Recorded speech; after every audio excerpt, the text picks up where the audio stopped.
these different things that we say about God in order to gain a coherent understanding of who he is. Now, at the beginning of such an endeavor, we recognize a couple of important things. One distinction that is made in theology with respect to the nature of God is the distinction between the communicable and the incommunicable attributes of God. Now, in Atlanta, Georgia, we have a communicable disease center where the focus of attention there is to study those diseases that are easily transmitted from one person to another that we might say are contagious. And when we talk about that which is communicable, we mean that which is able to be transferred from one to another. Now, in our next session, we will look at some of the communicable attributes of God. That refers to those attributes that God possesses that we, to some degree, can possess as well. But today, we're going to look at the incommunicable attributes in brief. And this term, incommunicable attributes, defines those attributes of God that cannot be transferred to a creature. I mean, even God cannot communicate these characteristics of his own being to those things that he made. In simple terms, we ask the question frequently, is it possible for God to create another God? Well, of course not, unless we change the definition of the term God. Because the problem God would have in creating another God is that the creaturely God, by definition, would be created, would be a creature, and not independent, not eternal, not immutable. He would lack the necessary attributes that describe God. So there are certain attributes that even God couldn't transfer from himself to a creature. Now, a second introductory idea that we have to have, besides this distinction between the incommunicable and communicable attributes of God, is the important principle of understanding that God is a simple being, not simple to understand, not simple in the sense of being simplistic or easy. But what is meant by that is that God is not made up of parts. I have distinctive body parts, toes and feet and legs and the knee bone connected to the ankle bone and all of that. And we can talk about my liver and my pancreas and kidneys and heart and lungs and so on. And I'm made up of so many parts of bone and so much flesh. All of this put together makes me a single creature, made up of distinctive parts. But God is a simple being in the sense that he is not a complex being made up of 5 pounds of immutability, 5 pounds of eternality, 5 pounds of infinity, 5 pounds of sovereignty, and so on. He's not a little bit of this and a little bit of that, all mixed together or built together like we would construct a house. But rather we say in theology, it's not so much that God has attributes as that he is his attributes. And that he has his attributes, or he is his attributes, in an undivided, simple way. Now, again, what are the practical ramifications of that? Well, we might say that, for example, that God is holy. And we might also say that God is just. And we might also say that he is immutable. And we might also say that he is omnipotent. But here's what that means. That his omnipotence is always a holy omnipotence, an immutable omnipotence, an eternal omnipotence, and an infinite omnipotence. That is, all of the other character traits that we use to describe God also would define what we mean by his omnipotence. And by the same token, God's eternality is an omnipotent eternality. And his holiness is an all-powerful, omnipotent holiness. Do you see what I mean?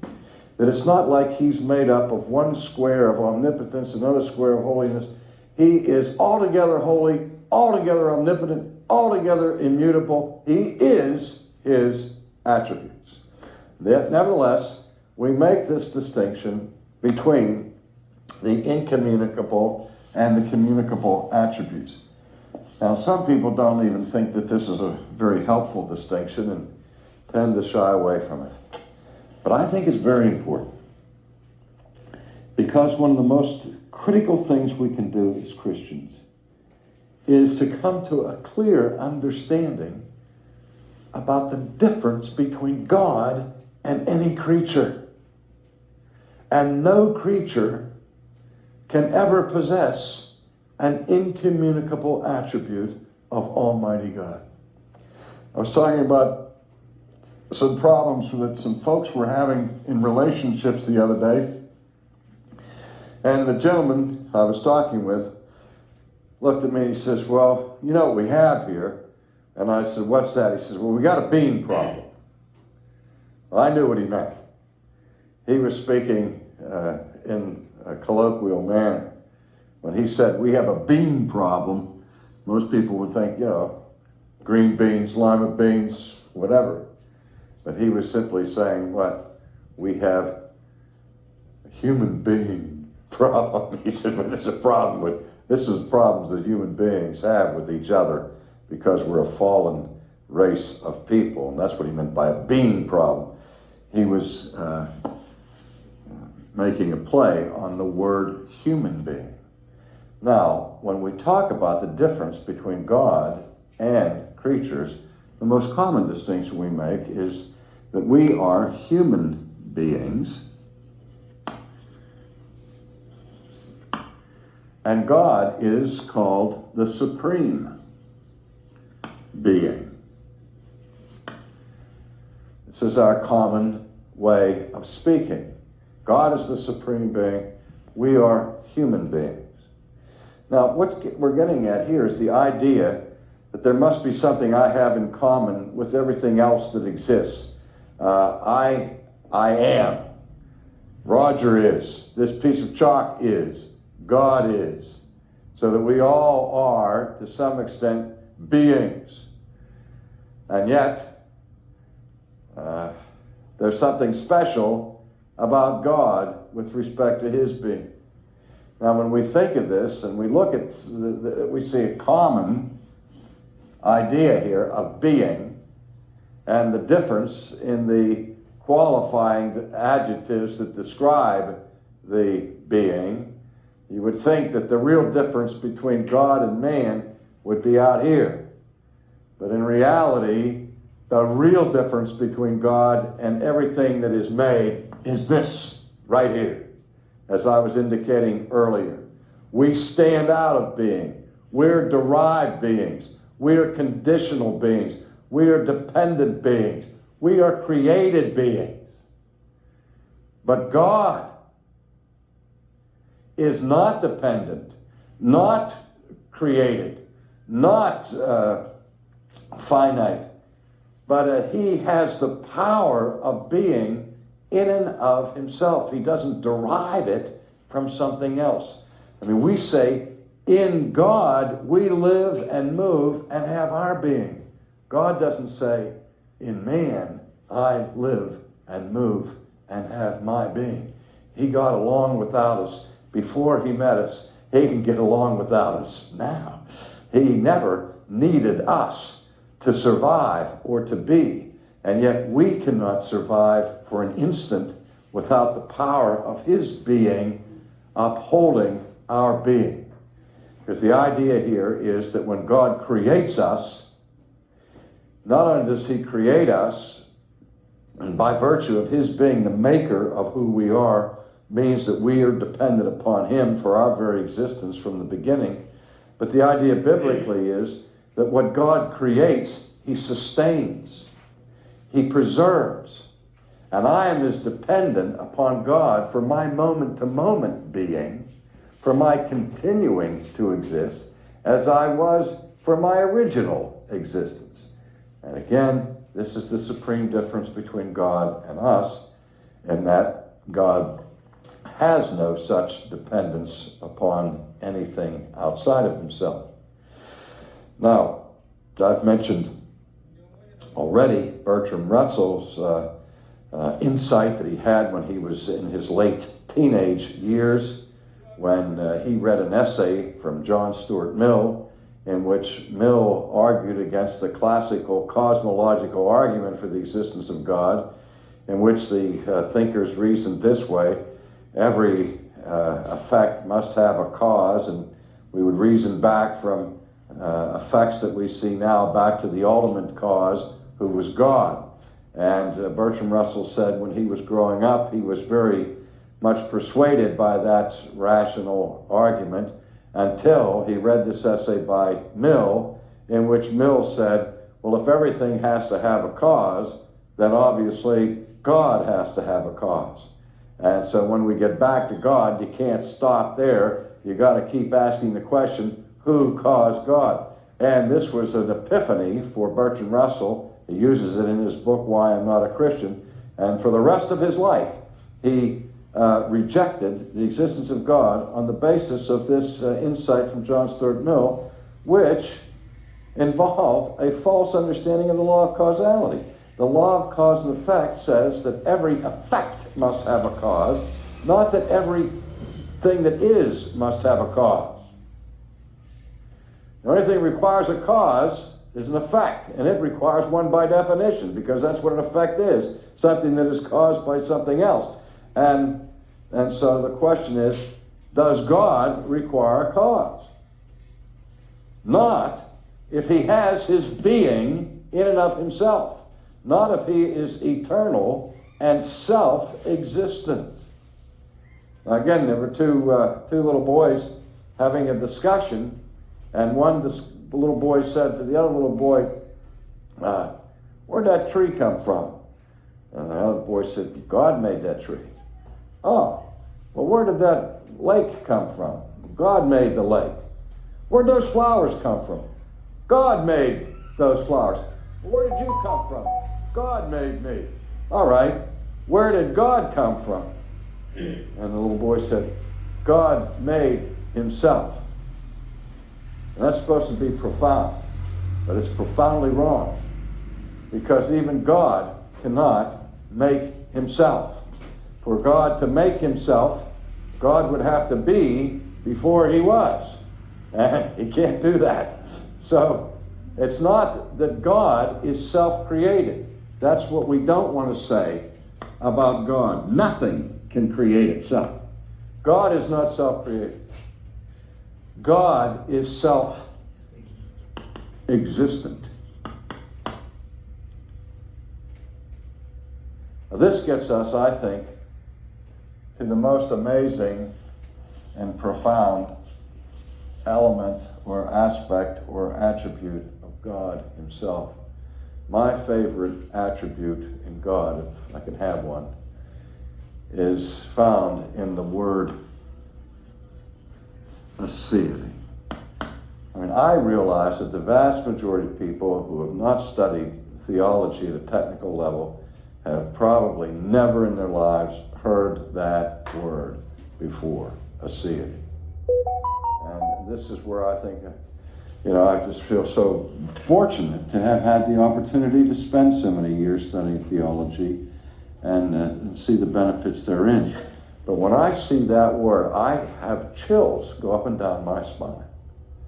I mean, just seeing that word communicates to me something about the character of God that makes me want to fall on my face right now in a posture of awe and reverence and adoration. Because the aseity of God refers to having his existence in and of himself. This is what defines the supremacy of the supreme being. That God is not a creature. That God, and this is unimaginable. It's unimaginable. If you choke off my oxygen supply for a few minutes, I die. If you take away water for a few days, I die. You take away food for a few more days, I die. Or give me a disease that can kill me quickly.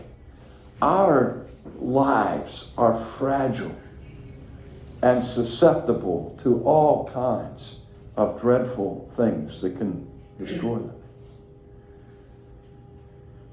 But God can't die. There's nothing that he's dependent upon for his being. This is what I meant earlier when I said he has the very power of being in and of himself, the very thing we don't have. That's why we're so fragile. That's why we're so frightened, because as human beings, we are creaturely beings, we're dependent beings, and we wish we had the power to keep ourselves alive forever, but we don't. But God has that power of his own being and the power of any other being in and of himself. That's what Paul says, in him we live and move and have our being. And God alone has aseity. God and God alone has self-existence. The power to be eternally on his self. So let me just say very quickly, I think that reason alone compellingly demands that there be such a being who possesses this. Or nothing could possibly exist in this world. If anything exists now, that tells us that there never could have been a time when nothing existed. Because if there ever was a time when there was absolutely nothing, then what could be now? Nothing. So let's not talk about a universe that came into being 17 billion years ago, unless you're going to talk in terms of the nonsense of self-creation. Because nothing can create itself. And if there ever was a time that there was nothing, if it were 17 billion years and 6 months ago, there was nothing, what would there be now? Nothing. And what could there possibly be now? Nothing. The point is, there is something. And if anything exists now at all, this piece of chalk, my shoe, this room in which we are, then that means that somewhere, somehow, something must have the power of being independently.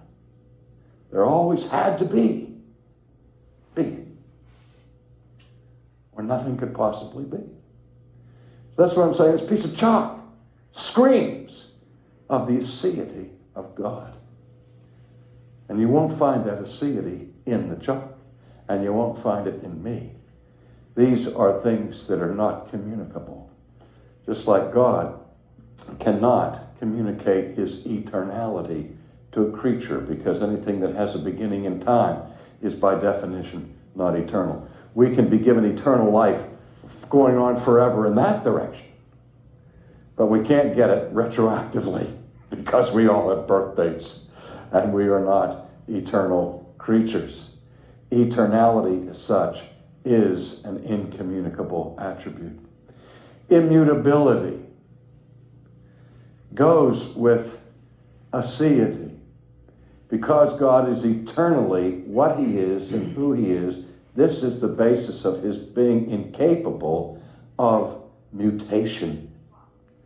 We, as creatures who are made in space and time, are mutable creatures. We are not immutable creatures. And we are finite creatures. We are not infinite creatures. God could not create another infinite being. Because there may be many infinite lines and so on, there can be only one infinite being. It's a contradiction in terms to talk in terms of two infinite beings. If we're talking about being infinite. And so we see how these attributes of God point to the way in which God is other from us, the way in which he is different from us, and the way in which he transcends us, and the way in which he is greater than we, and why we owe him glory and honor and praise for his greatness. We cheer the Michael Jordans of this world. We stand up and give all kinds of accolades to people who excel for a moment and then are heard no more. And yet the one who has the very power of being in and of himself and eternally, to whom every one of us is absolutely dependent and should owe our everlasting gratitude for every breath of air that we take in this world, doesn't receive the honor and glory from his creatures that he so richly deserves. The one who is supreme deserves the obedience and the worship of those whom he has made.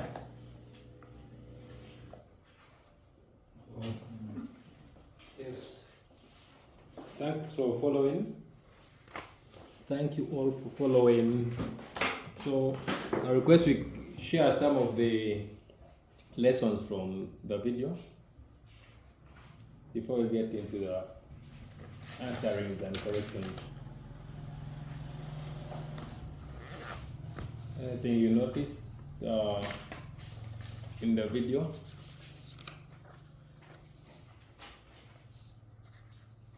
Yes, brother. What I have noticed is that in communicable attributes means the study of one person to another one. The what? The study of incommunicable attributes means the study of one person to another one. Mm-hmm. Yes, that's what I have realized. Mm-hmm. Okay, incommunicable. Yes. Okay. Yeah, it's about incommunicable. Okay. Yes, brother. I had a nice question there. Where did God come from? This one is keeping the phone on. Let me get this phone off. Okay. So I got it. So there's a question there. Where did God come from? Omnipresent. God is omnipresent. Omnipresent, yes. Okay. And then, how else is God different from man in being? God is he has his powers. He has his own power than us. Which power? He wants to do his own. Okay, he's not dependent. Yes. He's independent. Yes. Okay. Yes. About God. Attributes of God. I can't remember where, according to what he has spoken, there's somewhere I wanted to chip in again. Because there is in the book of Ezekiel, I can't remember the chapter by now, saying that there is a new word saying hope, and it started as God himself. Okay. So good himself. Yes, so we saw that As a being. man is dependent. Yeah. And God existed even before Man. Before man. So also that one got to ring in my head, as how many times they try that to help God. Officially, you cannot help God. God is everything. Sometimes they build for him houses. God is the creator. Yeah, have you built God a house? No. So God is simple, and simple meaning that it's not that having body parts and all that. It existed before, and it's like, yeah. I love the way the video was talking to us about God, Yeah. so that we have now a clear picture. Our nose is not there. Nose is not a different part. And those that God has visited, I don't know which one now has been visiting you.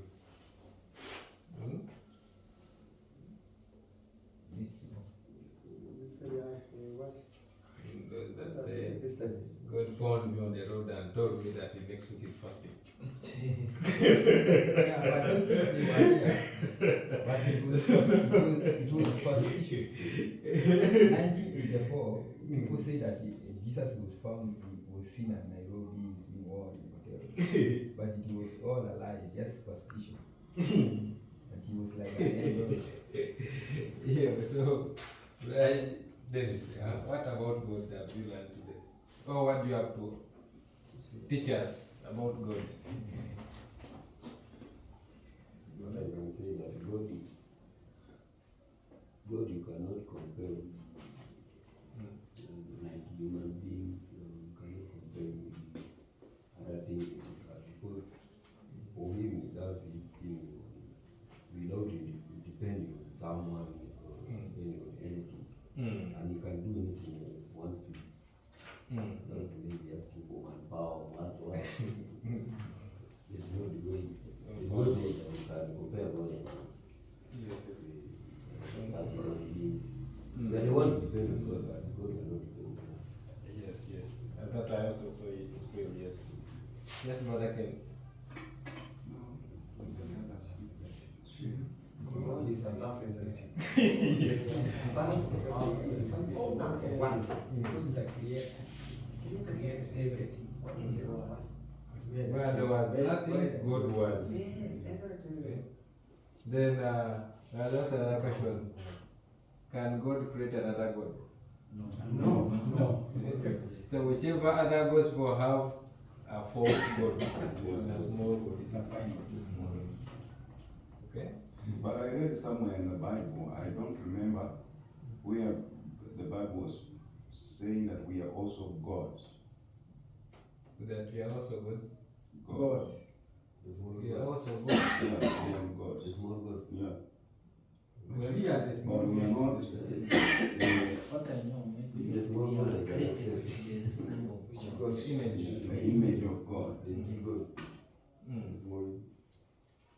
Yeah, I found some preacher, he was in Kumi, and was preaching about the believers, that now, that when you become born again, you become the children of God. That now, a child of a cow is a cow. So now for us, we are children of God, so we are God. So it's misinterpretation of scripture, and that's why I really saw, no, it's not coming up. It's not supposed to be like that. Okay? If we can, So we are not gods. but someone, I'm really there's a place saying that we are like small gods. Small Christ. Yeah, trust in because Children he of trusts God. in us. Mm. Yeah. But when I came to the scripture, he's telling us by the power we are in the first the book of John, chapter 1, verse 12. He's speaking the power we have been given to become to be Maybe you can read it. children of God. Yes. John chapter number 1, verse 12. We become to be the children of God by the power being given. Yes, yes. Chapter 1, verse 12. We are not gods, not become gods. The children. The children, yes. To me, I came to understand that because if you believe Jesus who is the Son of God, then you are given the power. That power, it goes with Jesus, then you become also the child of God because Son of God is Jesus Christ, whom you have received. So you have become also the Son of God because you have received Jesus. I think that's how I came to become the children. Yes. Put it together. Yes. Not born, not born. who believes in Jesus Christ. Who are born. They are children of God. Yes. No, Which we are going to today. There's a book in the Hebrew saying that we are now inherit the kingdom of God. Yes, Because in Christ Jesus we are inside, then we inherit the kingdom of God. Plus with Jesus. Because Jesus. Yes, our brother. Yes. is So our- let's read in that verse, that chapter, John chapter 1 verse 1, 1. where it says, "But as many has received him, to them give the power to become the sons of God, even to them that believe in his name." So we only become sons, not gods. Yes. We cannot share God. God is God. Which So we are all dependent on God, not and by God does blood, not depend on us. not He has to depend by because in Him we live. flesh, Yeah, it not continues by saying not by the will blood, of a man, but by the power God's, of God. by God's Power. about. So we are children of God, and in God we live, and not that in us God lives. No, it's us that depend on Him, and not Him on us. Is God all present, all powerful, and is the Creator. Yes. Request. Unless someone else has something adding there, or a question of Kaina. There's a word here, aseity. What's the meaning of the aseity? Society. Anyone paid attention about that word? It was another attribute of God.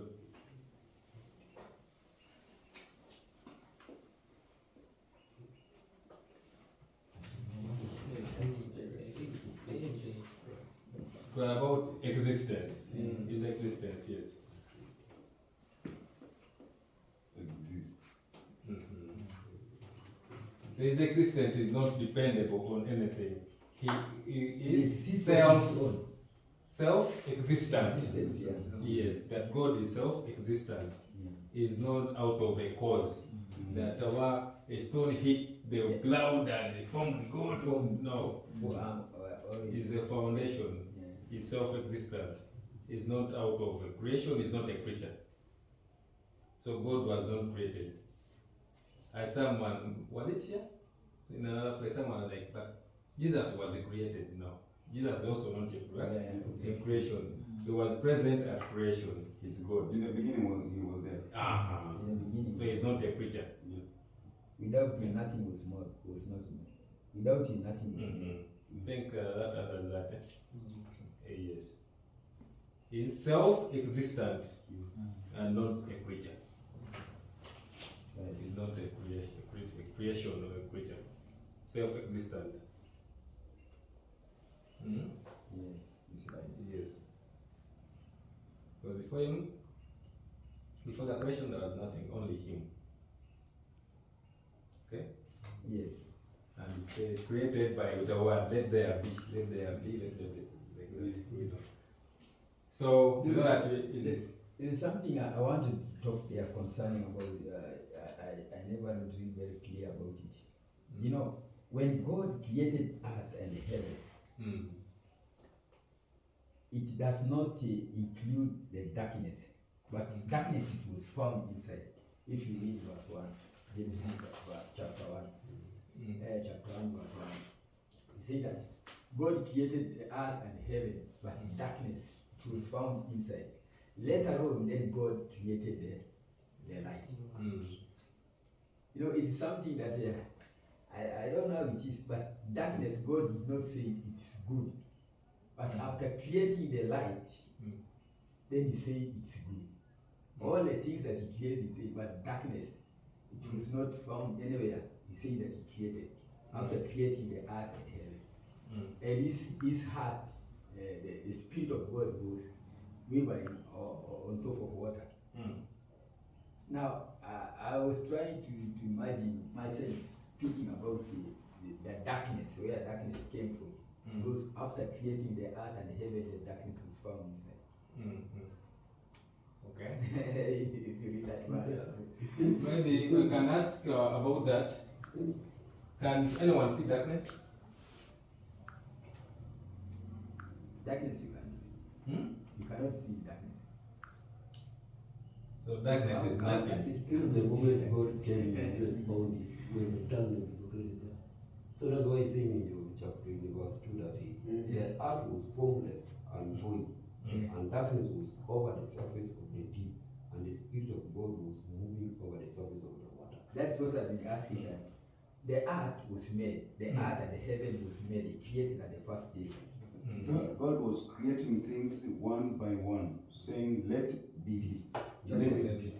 But not darkness. There are things that I think I read it somewhere. Darkness is not substance. Can you read that? You can you But read that? it says Genesis chapter 1 verse 2 says the earth was formless and empty. And the darkness, No, just from chapter 1, verse 1. verse 1. In the beginning, God created the heaven and the earth. Verse 2. The earth was formless and empty, and darkness covered the deeply waters. So that is Darkness came. What first? it's compared in the creation of the earth. God came in, founding the darkness when Is there when reading? yes, on the earth. Created the earth in the darkness. Created the same thing, the same day. The darkness, if you follow the scripture now, says in the beginning God created. In the beginning, created the heavens and earth. So he created the And heavens. darkness came. So whatever was in the earth is part of the earth. So it's part of the earth creation. And that now we find the darkness. It was a part of the heaven and the earth creation. Yes. In between it was dark. So when he says God made man on which day? The sixth day. Then we ask, how about the ears? On which day? So the ears are part of.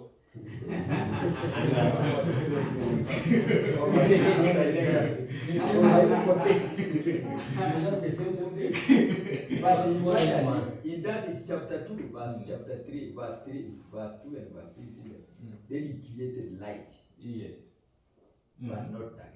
And it was already part of the earth. In fact, Isaiah chapter number 6 verse 1 talks about the thing. It's something. Yeah, Isaiah chapter 60 verse 1. Arise and shine, for the light of the Lord has come, and the glory of God is arising upon thee. Then, go ahead. It's somewhere there. Continue. Oh, behold, Isaiah was talking about the sons of Israel, concerning all the Israelites, not the creation. not the creation. But we are talking about the darkness And the light. and the light. So now we are talking two forms right now. Now we are talking the physical and the spiritual. Yes, that's it. What we are talking about in the creation is the physical. Yes. Then that we're reading now It's the spiritual. is the spiritual, It's a good- where our light is raised. To the children of Israel. Yes. The But he light- was talking there about the light. The light came. The same verse. He's talking about the light. And also here he's talking about the light. Yes, and we have the light in the physical and also the light in the spiritual understanding. Okay. Yes, so the light at creation is physical.